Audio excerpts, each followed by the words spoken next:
नमस्कार मंडळी, तर आज आपण तीळ संक्रांत स्पेशल मस्त अशी खुसखुशीत वडी करणार आहोत। त्याकरिता मी तीळ आणि साखर अगदी समप्रमाणात घेतलेला आहे। सुरुवातीला तीळ छान चटचट आवाज येईल तोपर्यंत भाजून घ्यायची, नंतर त्याला काढून एका प्लेटमध्ये थंड होण्यासाठी ठेवून द्यायचं।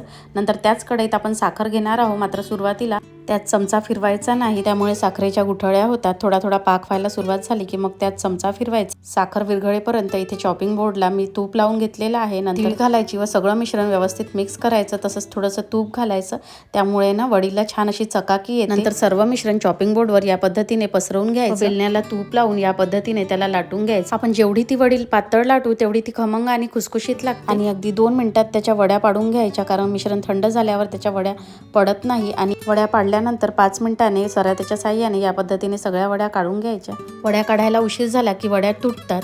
बघू शकता वड्यांना किती छान अशी चकाकी आलेली आहे। तर तयार आहे आपली संक्रांत स्पेशल मस्त खुसखुशीत अशी तीळ वडी। रेसिपी आवडली असल्यास लाईक, शेअर व